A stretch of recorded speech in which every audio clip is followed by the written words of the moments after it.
Kabir Ahmed Shakir, Chief Financial Officer at Tata Communications, joining in on the show right now. Lots to talk about. Kabir, hi, morning. Welcome to ET Now, and let's address the elephant in the room first. Your revenue target, you've delayed that by a few quarters. What are the major blocks because of which this ambition was delayed, and how confident are you that it will eventually be achieved in FY27? Good morning and great to be in the show.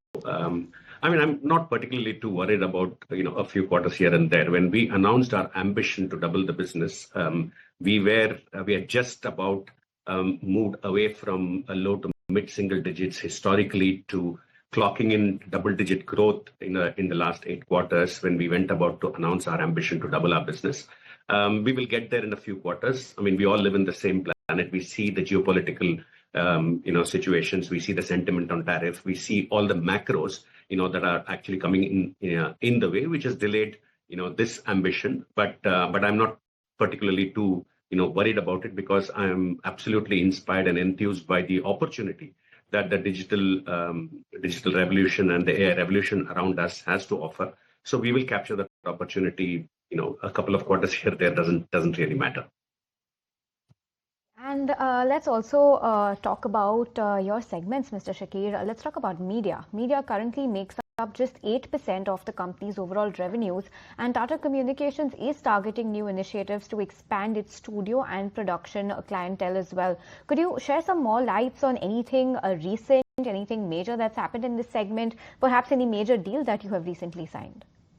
Yeah, I would say, in fact, this is a very, very interesting, business for us, and that's one of the reasons why we went and acquired Switch, almost 2 years ago, in the US, which not only gave us the regional transmission capabilities in the US, but it also gave us the production capability. And to talk about, about a deal, Shrishti, we signed the World Athletic Federation. I don't think that deal would have been possible for us to just go with our global transmission capability, but the moment you bolt on your ability to do production, even remote production, and take it to the cloud and give a lot of value-added services at a competitive cost, to our clients, that's a great example.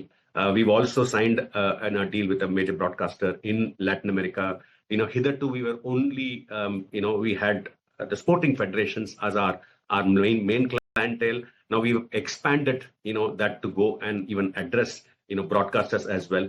The production studio is excellent. One of the Netflix shows is going to be live produced, there. So it's quite an exciting space for us to be in media and offer, I would say, the oomph on our services on top of our global, connectivity capability that we have. Mr. Shakir, if we see in the last 2 financial years, your revenue from core connectivity business is seen to be declining, but on the flip side, the digital portfolio business is increasing. Help us understand the reason behind it. Was it a strategic move, and what can we expect going further? We need to understand these 2 businesses, slightly separately. Our focus is on the digital, portfolio. Not to say that we don't have the eye on the ball on core connectivity. Core connectivity globally, has been declining. In India, it's growing, and off late with the advent of AI, the DC to DC connectivity, segment is also, growing quite fast. So we will see low to mid single digit growth in core connectivity, and that's, what we have factored in, as well. We've been beating the market in terms of the growth, but the growth, rate in comparison to digital is definitely, muted. Then moving on to digital portfolio, strategically for us, we just did not want to be only a connectivity only player. I've time and again, mentioned this both in media and with our analysts, that if you continue to stay only in the core connectivity space, you are subject to Moore's law, price erosion, and you're catching your tail all the time. Today, with the help of the digital portfolio, it has given us access to more buying centers. We are now talking to not just the CPO and the CIOs in the organization, we are talking to the CMOs in the organization. We are getting invited to the boardroom because we are able to add value in the full digital transformation spectrum of our customers, and therefore digital makes a lot of sense. And that is also the space where the growth in each of the segments that we are in, whether it's a customer interaction space, whether it's in the IoT space, or whether it's in even the cloud and security space, they have potential, of a much larger space, and our ability to grow 30-35% in the space is what excites us. Interesting. Kabir, I just want to get back to what you were saying about your media business. Looking forward to the Netflix show. Is it Netflix India production? No, it's the US live, show production. I think it's called Pop the Balloon. Okay. You can probably watch it when it comes live. It is produced in our studios. That's fabulous. But tell me, what about your investments in the data center performing? Can we expect more investments over here? Because, this is one of those new age emerging sectors that everyone's been talking about. If you could just help us with some numbers, any particular data center investments that you've already made. No, we don't have a direct data center investments per se. We used to own data centers back in 2016 when we divested it to Singapore Telemedia.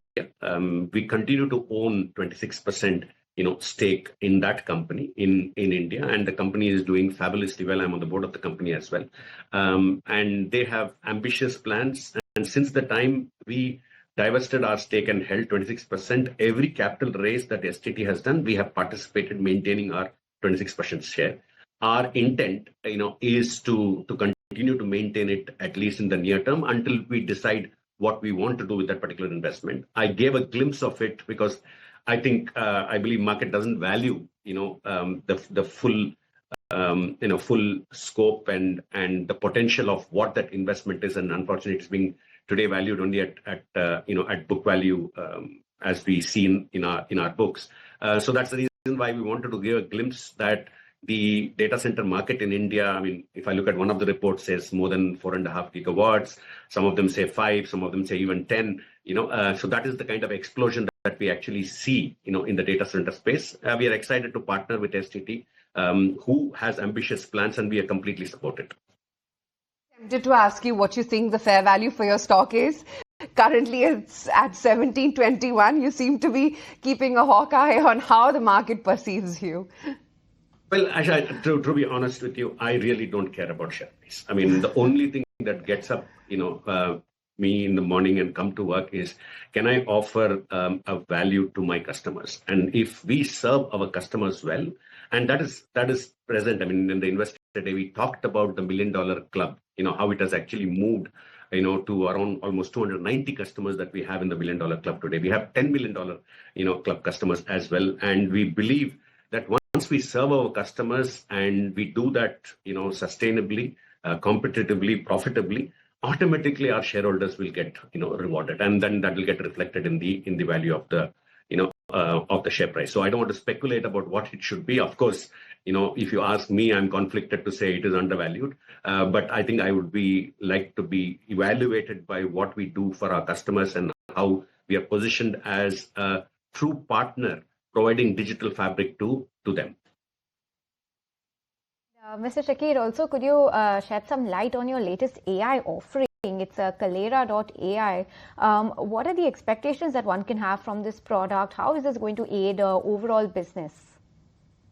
I will talk about Calera AI, but let me say that it is not restricted to only the customer interaction suite. Our philosophy on AI is it must be embedded, across all our product offerings. Even core connectivity, needs to have an AI ML, into it. Security in our DDoS offerings, AI is completely embedded. It's able to sense, any phishing attacks coming into our customers, architecture. Plus, also in customer interaction suite, where Calera AI makes a lot of sense is it is building curated customer journeys, end to end. So a CMO can today almost like a conversational, bit, create a promotion campaign and launch it live in a matter of minutes. That's what it makes it powerful. So the fact that we have the existing relationship with MNOs and we have the SMS and WhatsApp and RCS and all the channel, that are available, underneath, then you put a customer, journey on top of that, enable it with AI, then you are giving a lot more meaningful and I would say outcome-based, really, campaigns that you can curate for your customers, which they can do for their end customers. So that's that's what it is. And by the way, I would say, Shrishti, AI is going to be all pervasive. So we are looking at it almost embedding into every aspect of the product and service that we offer. We have touched upon a lot of points there, but if I have to ask you the top 3 growth engines for Tata Communications going forward, what will that be? Is the pivot more towards digital platforms, cybersecurity, unified communications, or AI that we just talked about? Well, I would say, growth. I mean, every cylinder needs to fire. If they don't have a space, then they will get divested, which is what we have done. I mean, we've divested, a couple of our businesses. It's there in the public domain. That's where we believe that I don't think we are the right company to take it to its potential, and we found a better home for it, and that's how we've divested our businesses. But whatever businesses are sitting in there, in our portfolio, they need to grow in each and every one of them. Core connectivity, the target and the scope and the potential for it may vary. So as I said, core connectivity will probably be in the single digit growth level, while the digital portfolio will be in the 30-35% growth level. Likewise, India international, if I break that down, India, we are a market leader and we want to continue to be a market leader. In the international markets, we want to be a credible challenger. So obviously the growth rate expectations that we will have in the international markets are going to be higher. Our investments are also, clearly mirroring the growth aspirations that we have, both in the product segment as well as in the market segment. And I will go on to add, even the inorganic investments that we will do will be in line with inching our growth aspirations as well. So the only mantra we talk inside the company is growth, and growth. Okay, before we let you go, I'm tempted to ask you, as Starlink is making its foray into India, is Tata Communication exploring any opportunity in terms of any type of partnership for content delivery network or any other business where SATCOM is needed? Yeah. Look, we have our own. We have Nelco, which is a part of the Tata Group, which operates in a certain niche. We will partner with the SATCOM providers, as well, whether it is Starlink or OneWeb or Kuiper or any of them, per se. We must not forget that end of the day, they only provide the last mile connectivity, right? Fiber will still, and wireline will still be the main thing for businesses and for enterprise customers. For consumer, probably, the SATCOM, and satellite and LEO related, things can, be helpful for customers again in remote, areas as well. For enterprises, I don't see them to be the only mode of communication. That will probably plug the last mile, bit that we have, and then we will partner with all these providers. Not a no for Starlink, right? Absolutely no. Okay. Great chatting with you today, Kabir. Thank you so much for your time. Thank you very much. Okay, that's the word coming in from Tata Comm. Still pretty quiet